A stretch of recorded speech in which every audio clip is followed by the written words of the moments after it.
Hello everyone. On this video, I'm going to walk through how to turn your CBD flower or hemp into highly concentrated oil.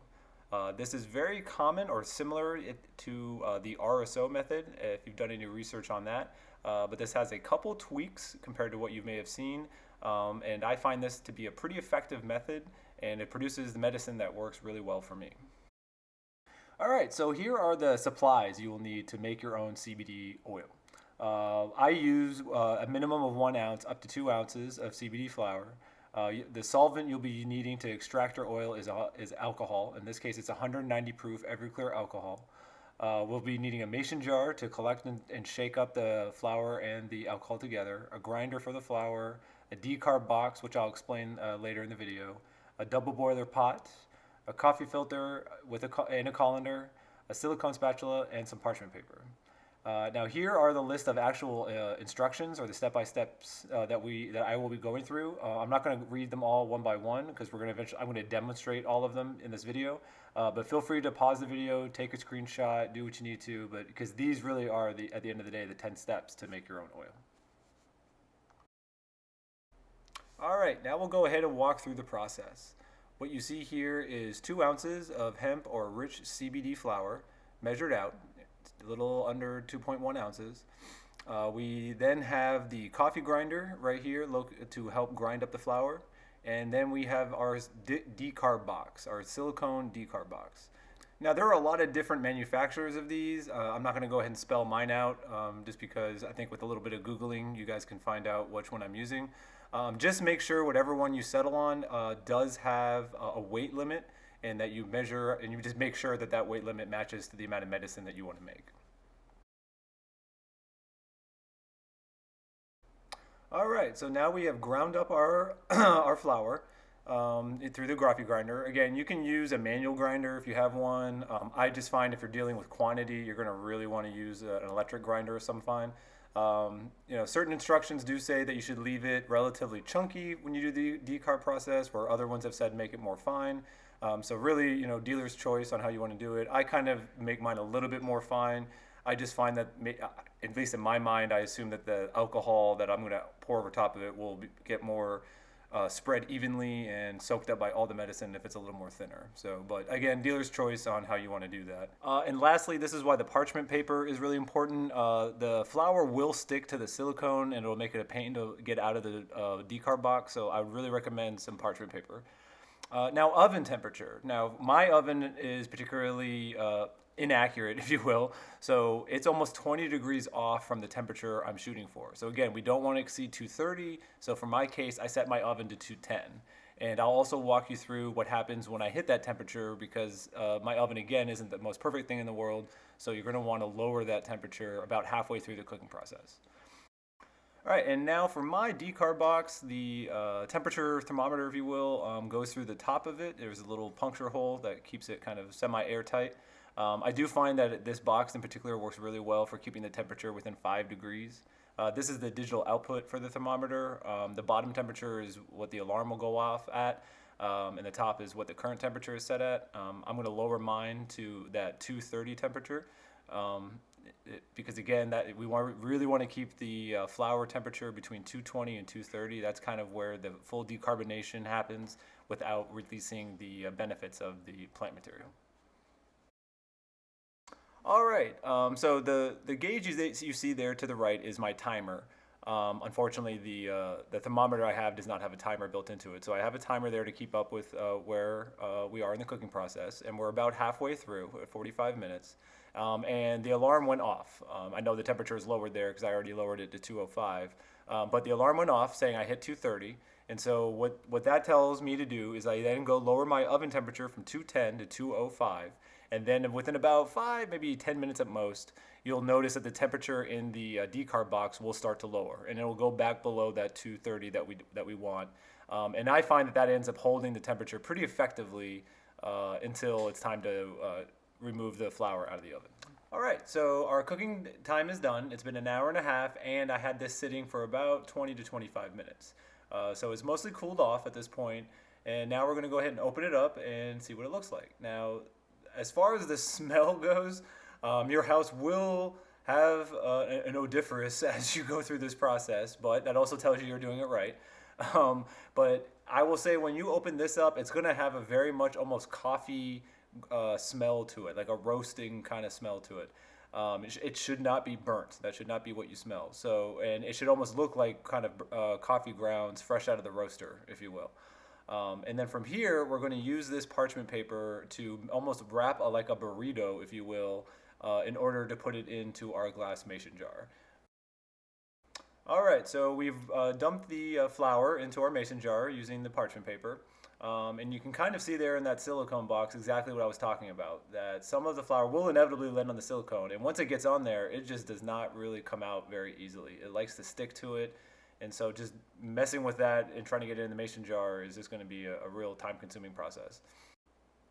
All right, and so after you get all the flour out of your box, you'll want to dump it in your mason jar, and this is what it looks like. And then once you get it all in here, and it's mostly cooled off, you don't want it to still be hot. You're going to want to use your solvent, and in this case, I'm using Everclear. It's 190 proof, and I have to stress that you definitely want to get 190 proof. I've done this process using a smaller proof because that's all I could find at the time, and it does not produce equally quality oils. So definitely, the higher the alcohol content, the higher the proof, means that it's more pure, and you'll be able to burn it off a lot easier. I'll go ahead and add the alcohol to our flour. Now, just bear with me because I'm filming and doing the activity at the same time, so some of the camera angles might not be the best. But really the trick to how much alcohol you add to this is really just adding a little bit, letting it settle, kind of get an idea of how much that was, and then just keep adding some until eventually you just want the top of where the flour sits to be covered. Almost like just like a little blanket over top of the flour. And then from there, as the flour slowly absorbs up that alcohol, you're going to see that line or fill line, if you will, slowly rise. So you don't want to add a ton. Then a thing to remember as you do this is that for every alcohol you add to this solution, you're going to have to burn it off.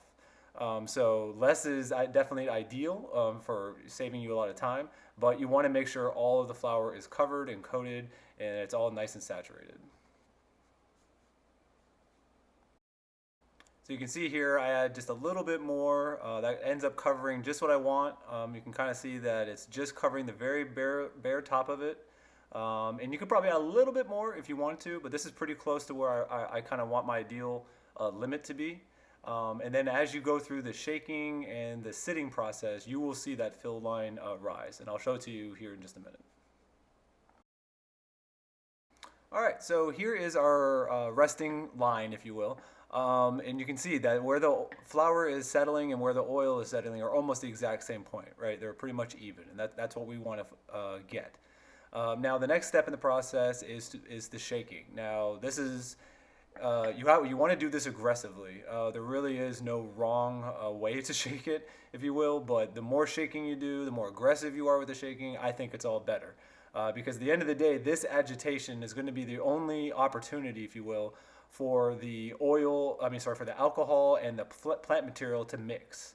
You know, after we filter out the plant material, you know, they're no longer part of the equation. So make sure that this part is something you spend some time at, you really agitate it, and you really get all of that benefit out of the plant material into the alcohol. All right, so what you see here is the flour after I've shaken it for about 20-25 minutes and let it sit for 15 to 20 minutes. So I shoot for 35-45 minutes, somewhere in there for total time.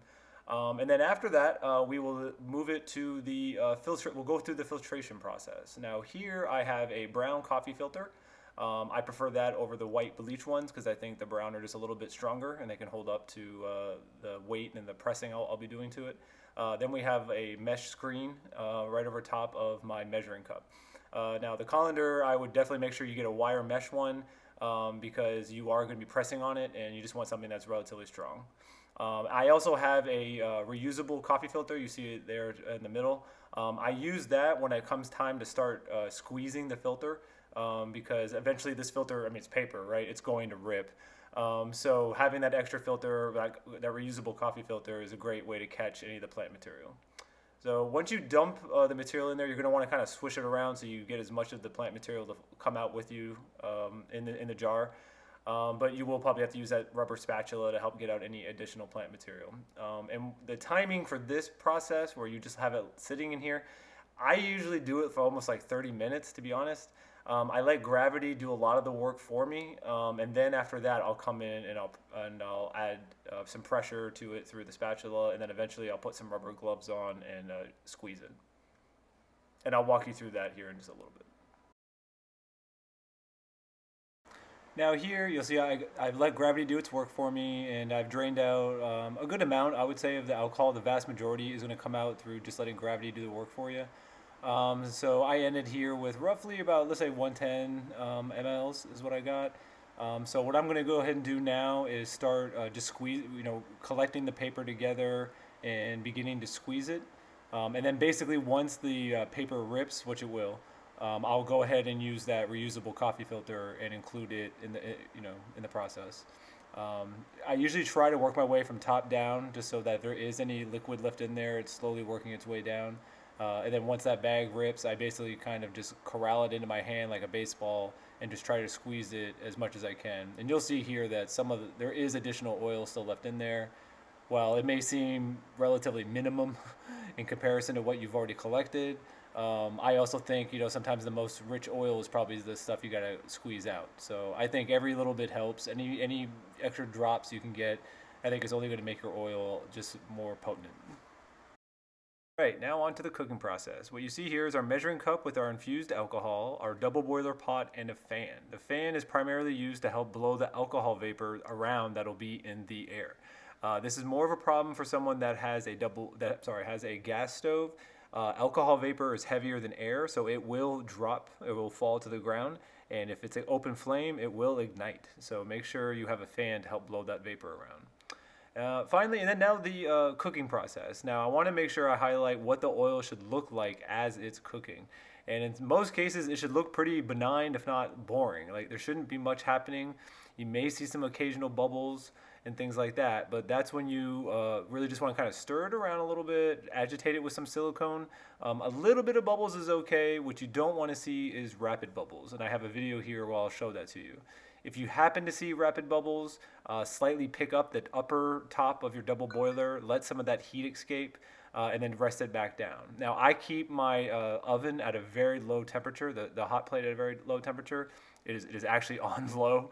I've also found great success, if your oven is just not the best at keeping a low temperature, to look into a camping stove, because sometimes those can maintain lower temperatures better than your actual stove.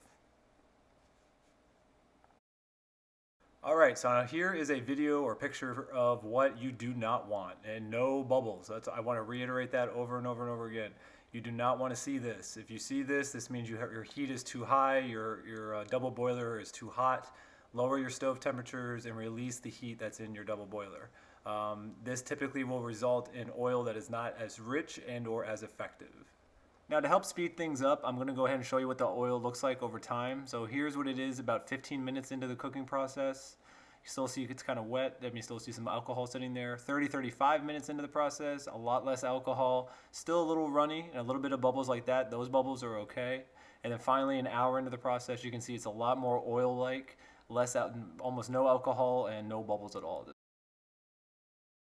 And our last step. So what we have here, and I forgot to add this to the instruction list, is a syringe. Now, this is a plastic syringe. You can get a lot of these online. The only advice I would give is make sure that it has a pretty good size neck, so you can suck up the oil. Something that's really fine or really skinny is just going to make it a lot harder for you. And also that has a cap. Once you collect all this stuff, you're going to want to have a way to make sure it doesn't fall out of the syringe. So the best method I find to collect it all is just, as you can see, I've tilted the double boiler at an angle and then just pushed all the oil to a single spot and tried to pull up as much as I could and then just suck it up. It works pretty well. I can get almost all of it in there, and then there'll be maybe about half a gram or so that I won't be able to collect, that I'll use my spatula to collect and then put it into a capsule. Usually my yield is around 3 to 3.5 mLs for 1 ounce. 1.5 ounces, I get closer to 4 to 4.5 mLs, and if I do 2 ounces, I get around 5 mLs. And this is what your final product will look like. Please leave comments at the bottom of this video. This is definitely the first go of it to show my cooking process. I receive a lot of questions from people interested in what I do, how I do it, and so forth. So this is my first pass at trying to at least put the whole process out there so everybody could see it. But please give me specific questions. Tell me if you want specific things to be more, elaborated on, or just want some more information. What questions you specifically have. There's really no wrong things to ask. I'll try to answer the best I can, and we'll just go from there. Thank you, and I hope you guys all enjoyed this.